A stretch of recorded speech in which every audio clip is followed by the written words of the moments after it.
everybody. It's Ryan from Ryviews.com. I'm here with another Gemcraft Frostborn Wrath trial walkthrough, this time for Q2. You actually have quite a bit of features available to you in this map, and you have yellow and green, which is a color combination I like. However, you are preset with all these lanterns that you will probably want to utilize. That being said, I do not like having an only lantern strategy because they fire so slowly. And you'll notice here too, the enemies are coming from a lot of different areas, so it's difficult to channel everyone through a single spot, which can be challenging early on, certainly if you don't have a whole lot of mana in the pool, which is a problem when you're playing a Target Trial because you don't have your skills. So one thing I noticed pretty early on, because I wanted to optimize those in the top right with the amplifiers, you have to actually utilize the spots closer to the orb, because you have to find spaces where enemies actually channel. Very, very difficult to actually properly plan that out. As a result, you'll see that I built a tower on their path, and so I'm not necessarily ignoring the lantern strategy, but I am enhancing the lantern strategy with the tower, and it's a little bit amazing. The first time I attempted this actually to restart because I did not notice that I had an exposed area on this right side where they get slinked on over, so that's why I built a wall there. But essentially, my goal here was to start channeling closer to the orb as opposed to far away, which is what I tried my first failure, and build that tower so that I can do crowd control and slowly expand the maze so you start utilizing more of the lanterns.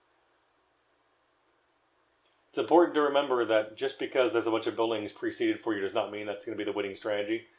Also doesn't mean that the stuff that's available to you is always what you want to use.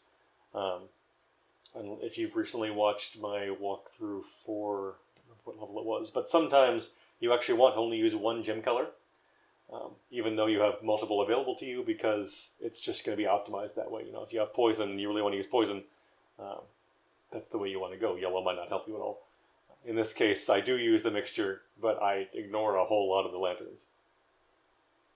One thing you'll also notice that I do not employ, you could probably put a few lower grade poison gems in those upfront lanterns to give you some poison.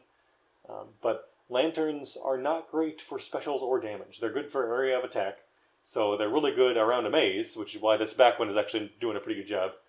But up front, they actually do not do a very good job when you have enemies just streaming past them, so unless you're able to afford amazing over there, it actually is not very effective.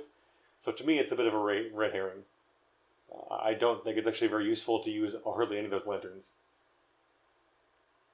This level is actually a bit touch and go for me as well, because I'm kind of riding on the seat of my pants here towards the back end, and I do slowly ramp up that lantern here when I have the ability to combine my gems, but I've had a lot of banishments go through, so it's a tense match. One thing you'll see that I do is I do slowly, like I had mentioned before, try to enhance the maze. So right now I'm trying to make it so they actually are forced through that lantern. So I'm actually going through two lanterns. And that does help with a little bit of crowd control. But it still is not doing the best because I didn't block out that top section, which I didn't really realize till too late, in my opinion. If you're employing the strategy, it'd be way more effective if you block off that top way so they're all going through that second lantern. A bit of after action for foresight,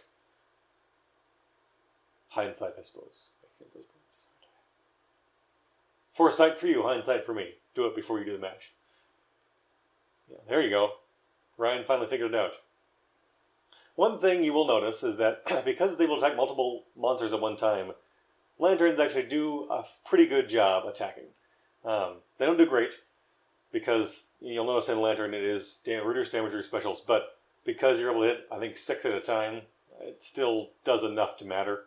So that's why I am ramping up that back lantern instead of the back tower, because the way I made that maze, that lantern's hitting 6 guys almost every time if you're in trouble.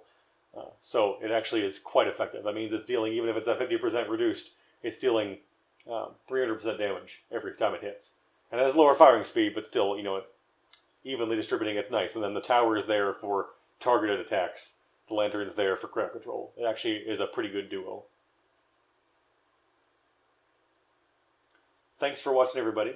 Visit www.ryviews.com for more content. Don't forget to like, comment, and subscribe. And I will see you for more Gemcraft Frostborn trial walkthroughs in the future. Thanks, everybody. Bye-bye. Wasn't that a great video? Hopefully you'll want to like, comment, and subscribe below, and I will see you next time. Thanks, everybody. Bye-bye.